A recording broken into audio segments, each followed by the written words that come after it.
see the rush pulling along the street as people continue to run. Okay. Many of us with cars. A great ball of fire, smoke started billowing out. There was a voice in the...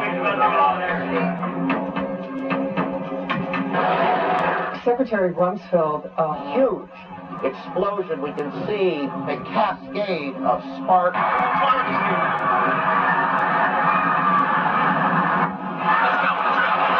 The 9/11 attack on America looked so much like a formula action-packed Hollywood disaster movie that it had "Made in the USA" written all over it. The only difference is it used real props and real people. It had terrorist villains, American firefighter heroes, fireball explosions, collapsing buildings, pedestrians chased by dust clouds, and it even had a God Bless America music score. Well-positioned cameras shot the action-packed drama from every conceivable angle. Just the picture of the helicopter landing and the president walking in, and then the 19 hijackers had been Saudi nationals. So in the terrible... He said that he didn't believe that Osama bin Laden... No one has blamed or accused him formally.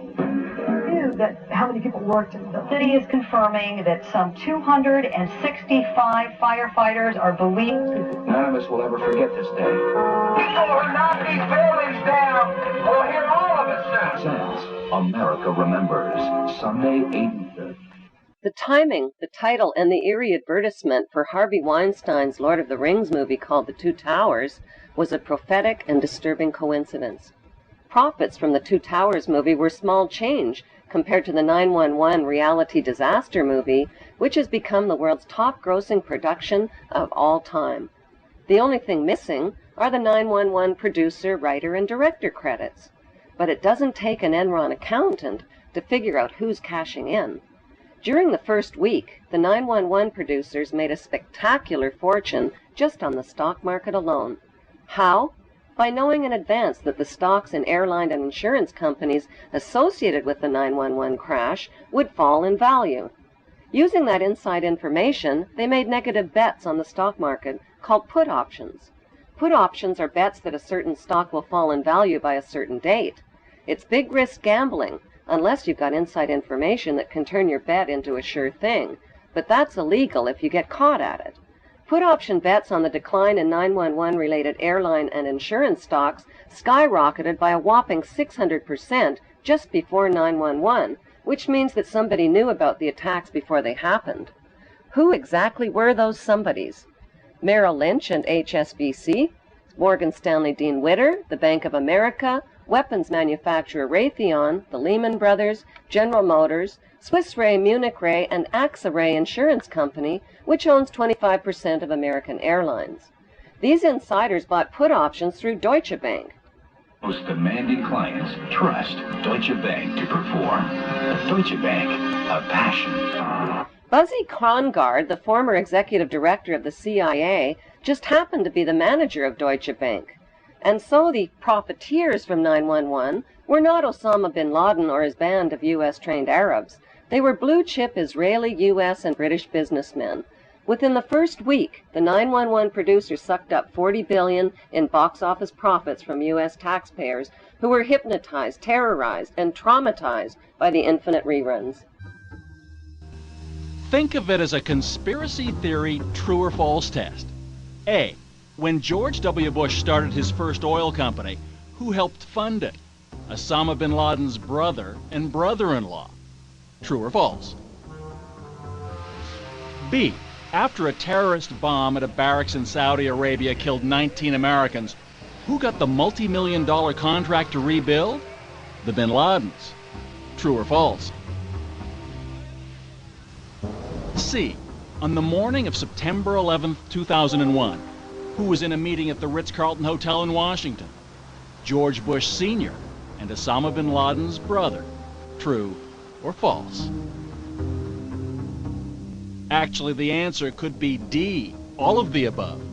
Because believe it or not, as far-fetched as they sound, each and every one of those things, the bin Laden link to the Bush Oil Company, the bin Laden construction contract after the terrorist bomb, and the bin Laden-Bush meeting on 9/11, is true. Many of the facts surrounding the events of 9/11 point to a cover-up, like the fact that the Bush administration ignored all of the advance warnings of the 9/11 attacks. Warnings from FBI agents like Colleen Rowley and from the famous Phoenix memo were not only ignored, they were suppressed. FBI Deputy Director John P. O'Neill quit his job when his investigation of Osama bin Laden was blocked. According to a September 24th Newsweek article, top Pentagon officials canceled their travel plans for 9/11 because of security concerns. While the American public were sitting ducks, all of America's political, military, and corporate VIPs were kept out of harm's way. 2 Muslims accused of the 9/11 hijackings took their flight training at Rudy Deckers Huffman Aviation School in Florida. Rudy Deckers is linked to the CIA and drug smuggling through Carib Air and Britannia Aviation, which shared the same small Venice airport with Deckers. The media reported that on the night before the attacks, accused ringleader Mohammed Atta and 2 other Muslim hijackers got drunk, fondled naked dancers in a Florida strip club called Shuckums, forgot their business card and their Quran holy book at the bar, publicly bashed America, and loudly boasted about impending bloodshed the next day. Would devoted and highly secretive Muslim hijackers risk their planned mission by attracting so much negative attention? And why were they in Florida instead of Boston the night before their suicide flights? On the early morning of September 11th, 19 Muslim men well known to intelligence and security agencies supposedly waltzed past airport security checks, boarded 4 passenger planes, and turned them into deadly missiles without even a hitch.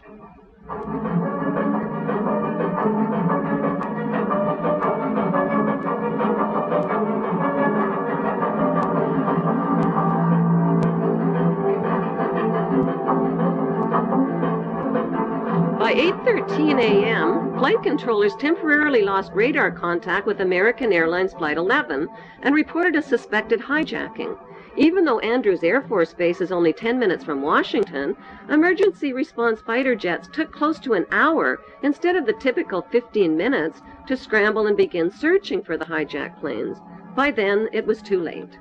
President Bush already knew about the first Flight 11, which occurred at 8:46 a.m., when he sat down to chat with school kids at Booker Elementary School. It wasn't until 9:05 a.m. that he was notified that a second plane, Flight 175, had also crashed into the World Trade Center and that America was under attack. Instead of being whisked to safety in this national emergency, Bush nodded and continued chatting with the kids for another 20 minutes about a pet goat, while American citizens were burning alive and leaping to their death from the smoking towers. Wailing against the wind as they fell, almost as if they had second thoughts. It was absolutely horrifying.